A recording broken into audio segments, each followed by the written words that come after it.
I want to dive more into the findings of the study. I'm going to ask the whole question, but what were the most surprising findings related to student outcomes and housing stability, as well as how about on students' academic retention, and lastly, on students' well-being?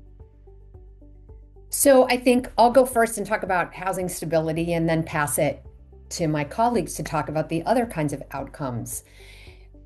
Um, one of the most important desired outcomes of this model is that students would be in stable housing, that they would no longer be considered homeless. And we saw that, play out for many of the participants in this program.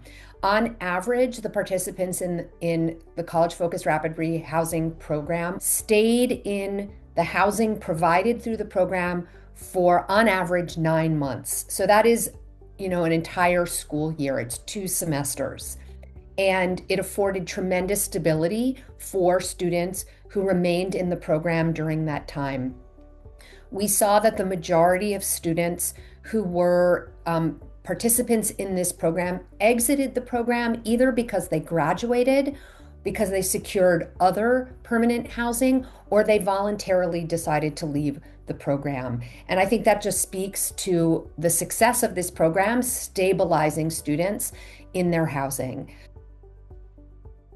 Thanks, Jessica. And building from that, students who participated in the College Focused Rapid Rehousing program were far more likely to stay enrolled and reach graduation on CSU campuses than those who received like a short-term response. So backing up a little bit, in some cases, rather than housing students, sometimes students may receive $1,000 grant. So if I'm housed or I'm precariously housed, meaning that I'm one bill away, or a medical bill occurs, or my car breaks down, or something happens, can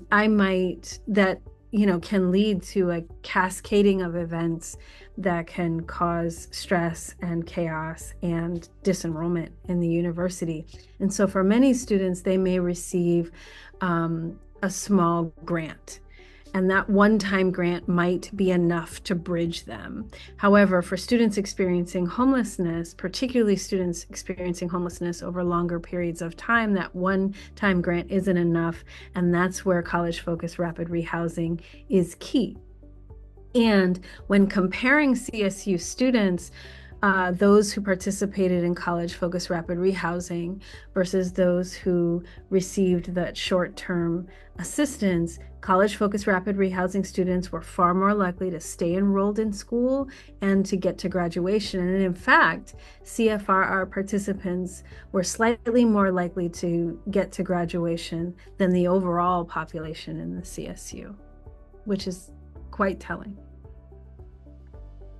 Yeah, so along with academic success and housing stability, we also wanted to understand how CFRR impacted students' overall well-being. Things like mental health, as Rashida mentioned, and also food security, because we know oftentimes housing insecurity and homelessness and food insecurity kind of go hand in hand. And what we found was that a lot of students were dealing with personal issues and challenges that were directly tied and linked to their housing situation. So while CFRR was designed and focused to address homelessness, the impact went beyond just securing housing. It really affected other areas of student lives as well. And so over time, students in the program reported feeling less isolated, less stress, and generally better. I'm gonna shout out some stats because I know folks like numbers and can see the impact. So for example, nearly half of the participants, about 48%, reported experiencing severe psychological distress at the start of the program. And 6 months later, that number had dropped to 37%, which is a significant, it's noticeable, right? And so we also saw improvement in general stress and a boost in students' confidence. So more students felt that they could handle daily responsibilities and manage personal problems because they weren't having to deal with the stress of where were they going to sleep, right? And so one stat that stood out was that confidence in managing personal issues jumped from 33% to 52% because of the program.